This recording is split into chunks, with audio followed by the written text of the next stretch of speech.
MSW Media.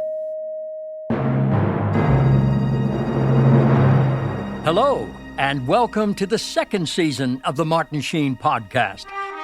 With yours truly, Martin Sheen, of course, and I'm delighted to be back hosting this podcast pilgrimage where the destination is still the journey itself. Along the way, I plan to share stories and personal memories of some of the many people, places, and events that have helped to shape my lifelong, happy, and continuing struggle as an artist and a man to unite the will of the Spirit with the work of the flesh.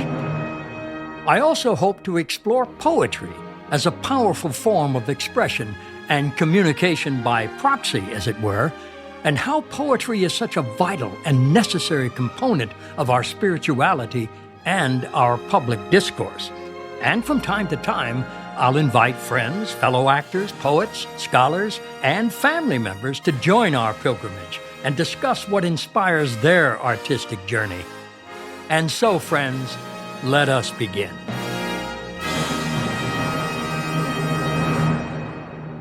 To start off with, this selection I used in competition on an amateur talent show called The Rising Generation on local TV in my hometown of Dayton, Ohio, in the summer of 1958. I was fortunate enough to win the competition, and the prize was a 5-day all-expense-paid trip to New York City, which I did in September 1958 with my brother Manuel. The crowning part of that prize was an audition with the head of casting at CBS, Mr. Robert Dale Martin. I did an audition for Mr. Martin. We stayed friends the rest of his life. And I was so impressed and encouraged by Robert Dale Martin that I took his last name Martin as my first name when I assumed the name Martin Sheen. Here now is The Creation by James Weldon Johnson. And God stepped out onto space, and he looked around and said, "I'm lonely. I'll make me a world." Yet as far as the eye of God could see, darkness covered everything, blacker than 100 midnights down in a cypress swamp. Then God smiled, and the light broke, and the darkness rolled itself up on one side, and the light stood shining on the other, and God said, "That's good." Then God reached out and took the light in his hands, and God rolled that light around in his hands until he made the sun. And he set that sun a-blazing in the heavens, and the light that was left over from making the sun, God gathered it into a shining ball, and he flung it against the darkness, spangling the night with the moon and the stars. Then down between the darkness and the light, he hurled the world, and God said, "That's good." Then God himself stepped down. The sun was on his right hand, and the moon was on his left. The stars were clustered about his head, and the earth was under his feet. And God walked, and where he trod, his footsteps hollowed out the valleys and bulged the mountains up. Then he stopped and looked around and saw that the earth was hot and barren. So God stepped out over the edge of the world, and he spat out the 7 seas. He batted his eyes, and the lightnings flashed. He clapped his hands, and the thunders roared, and the waters above the earth came down. The cooling waters came down. Then the green grass sprouted, and little red flowers blossomed. The pine tree pointed its finger to the sky, and the oak spread out its arms. The lakes cuddled down in the hollows of the ground, and the rivers ran down to the sea, and God smiled again, and a rainbow appeared and curled itself around his shoulder. Then God raised his arm and waved his hand over the land and the sea, and he said, "Bring forth! Bring forth!" And quicker than God could drop his hand, fishes and fowls and beasts and birds swam the rivers and the seas, roamed the forest and the woods, and split the air with their wings, and God said, "That's good." Then God walked around, and God looked around on all that he had made. He looked at the sun, and he looked at the moon, and he looked at his little stars, and he looked at his world with all its living things, and God said, "I'm lonely still." Then God sat down. On the side of a hill where he could think, by a deep, wide river, he sat down. With his head in his hands, God thought and thought, till he thought, "I'll make me a man." Then up from the bed of the river, God scooped the clay, and by the bank of the river he kneeled him down, and there, This great God Almighty, who lit the sun and fixed it in the sky, who flung the stars to the far corners of the night, who rounded the earth in the middle of his hand, this great God, like a mother bending over her newborn baby, kneeled down in the dust, toiling over a lump of clay, till he shaped it into his own image. Then into it he blew the breath of life, and man became a living soul. And God said, "That's best." Amen. James Weldon Johnson, born in Florida in 1871, was a national organizer for the NAACP and an author of poetry and nonfiction. Perhaps best known for the song "Lift Every Voice and Sing," he also wrote several poetry collections and novels, often exploring racial identity and the African American folk tradition.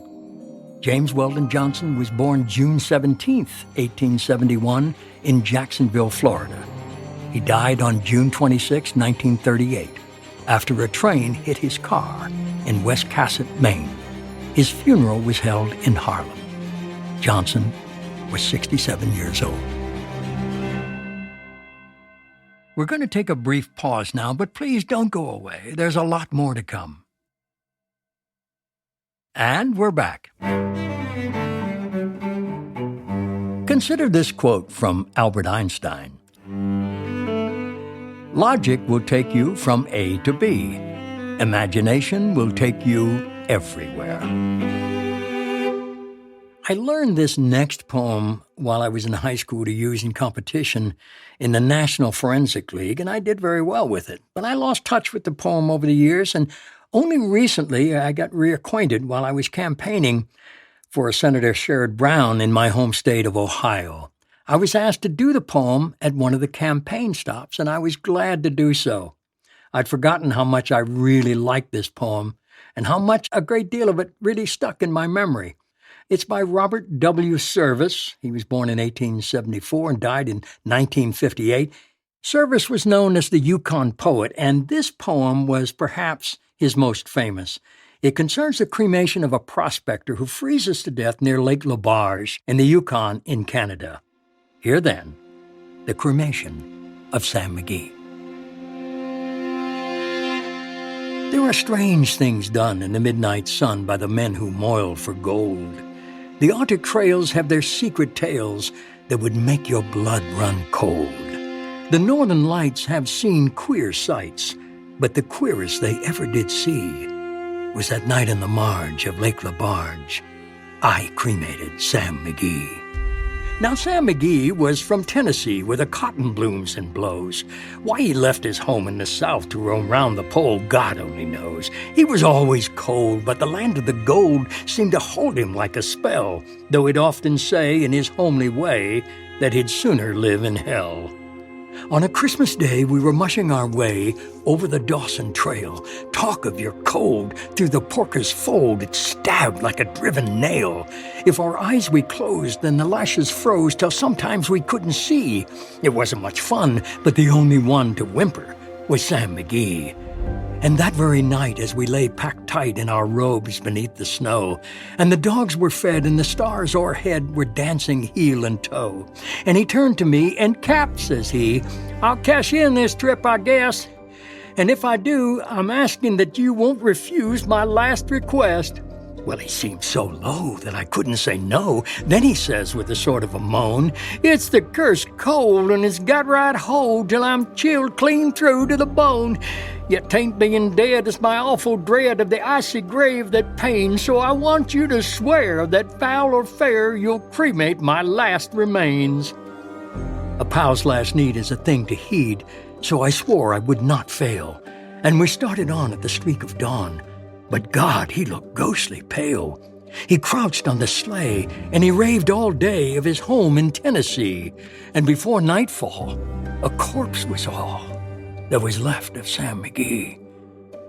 There wasn't a breath in that land of death, and I hurried, horror-driven, with a corpse half hid that I couldn't get rid because of a promise given. It was latched to the sleigh, and it seemed to say, "You may tax your brawn and brains, but you promised true. It's up to you to cremate these last remains." Now a promise made is a debt unpaid, and the trail has its own stern code. In the days to come, though my lips were numb, in my heart how I cursed that load. In the long, long nights by the lone firelight, while the huskies round in a ring howled out their woes to the homeless snows, oh God, how I loathed the thing. And every day that quiet clay seemed to heavier and heavier grow. And I went on, though the dogs were spent and the grub was getting low. The trail was bad, and I felt half mad, but I swore I would not give in. And I'd often sing to the hateful thing, and it hardened with a grin. Till I came to the marge of Lake LaBarge, and a deerlick there lay. It was jammed in the ice, but I saw in a trice it was called the Alice May. I looked at it, and I thought a bit, and I looked at my frozen chum. Then here, said I with a sudden cry, is my crematorium. Some planks I tore from the cabin floor, and I lit the boiler fire. Some coal I found that was lying round, and I heaped the fuel higher. The flames just soared, and the furnace roared, such a blaze you seldom see. And I bored a hole in the glowing coal, and I stuffed in Sam McGee. Then I made a hike, for I didn't like to hear him sizzle so. And the heavens scowled, and the huskies howled, and the wind began to blow. It was icy cold, but the hot sweat rolled down my cheeks, and I don't know why. And the greasy smoke in an inky cloak went streaking down the sky. I do not know how long in the snow I wrestled with grisly fear, but the stars came out and they danced about. Ere again I ventured near. I was sick with dread, but I bravely said, I'll just take a peep inside. I guess he's cooked, and it's time I looked. And the door I opened wide, and there sat Sam, looking calm and cool in the heart of the furnace roar. And he wore a smile you could see a mile, and he said, please close that door. It's fine in here, but I greatly fear you'll let in the cold and storm. Since I left Plumtree down in Tennessee, it's the first time I've been warm. There are strange things done in the midnight sun by the men who moil for gold. The Arctic trails have their secret tales that would make your blood run cold. The Northern Lights have seen queer sights, but the queerest they ever did see was that night on the marge of Lake LaBarge. I cremated Sam McGee. I'll be right back after this. Welcome back. I'm glad you stayed. Now hear this from the open mic. When we had finished recording for the day, I found myself reminiscing with my producer and engineer about my early days growing up in Dayton, Ohio. In particular, those warm summer evenings on the front porch. My God, it was... we would gather from playing hide and seek, and there was a family across the street. They were originally from Kentucky. A lot of Kentucky folks came up to Ohio to get jobs in the factories, And there was one across where we dearly loved this woman, and her son was killed at Pearl Harbor. He was a kid who just joined the Navy because they didn't have any employment, and he's killed at Pearl. She was the first Gold Star mother in the thing, and she had a grandson named David, and he was our age, and he was our buddy, and we'd play hide and seek in the summers, and we all had our spots. And when we knew, man, when she come out on the porch and she'd yell, David, David Russell. And we knew that's it. Because if you didn't come home, she's coming with a stick. And by God, and you had your favorite spots and you got them just before dark and no one would find you. And then you'd have to yell out and David would be the first one.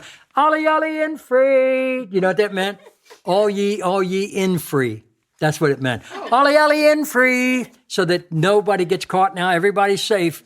Surrender everybody. And, but you didn't want to reveal your spots, where you were hiding, under the barrel, in the car, under the, all this. You didn't want to reveal your favorite spots, but you had to give up, man. Ollie, ollie, in free, So, yeah, David Russell. Everybody knew it. Her last name was Humphrey. David Russell Humphrey, and if the son's name was Dwayne, I think the kid that got killed was Billy. He was like 19. Her son was 19. He killed at Pearl Harbor. And who knew at that time? You're in the Navy. Hey, you get tattoos. That's all you did, Oh, you didn't get killed, for God's sakes. Stateside. But there was a kid in the neighborhood. His name was Butch, and he was what we called at that time retarded. And he was like an albino. He was bleached white, and he had curly hair like an angel, and he was pink. His features were pink. And everybody knew when the fire engine came, just keep an eye on him, because he would run he lived behind on the next street, but he had to run up through the alley to Brown Street, where our street was, at the alley. And he would stand on the corner and just gyrate like he was going crazy. He loved the sound of the sirens, So all the neighbors knew, just keep an eye on Butch, that he doesn't go into the street. And I knew him from the time he was my age, And all the characters would parade by. Most of them are half drunk. They're coming from Turby's Pub down the street. And they're coming by, but they couldn't get past us without singing or dancing or telling some dumb story or, apologizing for their condition. And they were all laborers. My mother was still alive then, so I was like 10, 11. And they went through every summer there. She died when I was almost 11. But still, it was a gathering. The Esteveses gathering was like, that's where you stopped and told your story. However long, you know what I'm saying? And it was like, and the bus would come by, and everybody would be quiet when the bus flew by, because it was a big city bus, because there was a breeze. The bus brought a breeze, you know what I mean? And all the guys would come by, and some of the lads worked on the railroad, so they would wear their railroad. And Butch's father, he kind of always had 5 days of growth, and he had thick glasses, and he never went out of the house without his railroad cap, which was gray with blue stripes, those thin blue stripes, and coveralls with their shirt, and boots that had steel toes in them. All the railroad workers had to have steel-toed boots, or foundry workers, because, you get things fall on you, And he was thin and wiry, and he would never stop. He would keep walking, but he'd give the nod. How are you, fellas? And he'd pull the wagon with Butch in it. And that boy, we were enviable for the love that man had for that boy. That boy adored his father, and he sat in the wagon and hugged he was too big for the wagon, and he would get in it and hug his knees and his dad would take him for this ride. And he'd slow down a little bit, but he'd never stop, because Butch did not like to stop. And we'd all say, how you doing, Butch? And he would never acknowledge you, but the father would, evening, boys. And he'd keep walking, and that man with that boy, I always wondered what happened to him, Butch. I never even knew his last name. Never learned his last name. It's the way it was, but there was just, you were unconnected, connected. You know what I'm saying? You were outside observing. It was like Tubby Cooper, who taught me how to get a paper route, and and how to act like you're not looking for a tip, but get the tip, and how to, I was by your house and I left them. Did you get my note? It's like saying you didn't leave anything. You know what I mean? You did not leave anything. You don't want to say that, but it's near Thanksgiving, talking about the people and places where I grew up. I invite you to delve further into the works of the poets I shared with you. And I hope you seek out writers and poets whose work speaks to your hearts and minds with the power to inspire your life. If you've enjoyed what you've heard here, please subscribe to my podcast, The Martin Sheen Podcast, with your host, yours truly, Martin Sheen, of course, wherever you find your podcasts. Yeah, I have to say that. You can find a complete list of the poets and titles of their poems that I've chosen at our website, themartinsheenpodcast.com. I want to thank the people who make this podcast possible, our producer and research assistant, Renee Esteves, who assures me that the internet is a real thing and a safe place, if not used off-label, and our sound engineer and editor, Bruce Greenspan, the man behind these rich and seamless recordings. And to his dog, Gracie, our studio mascot, who snores in perfect pentameter. And so, friends, we part with the prayer from Tagore. We are called to lift up this nation and all its people to that place where the heart is without fear, and the head is held high, where knowledge is free, where the world has not been broken up into fragments by narrow domestic walls, where words come out from the depths of truth and tireless striving stretches its arms towards perfection, where the clear stream of reason has not lost its way into the dreary desert sands of dead habit, where the mind is led forward by thee into ever-widening thought and action, into that heaven of freedom, dear Father. Let our country awake. Amen.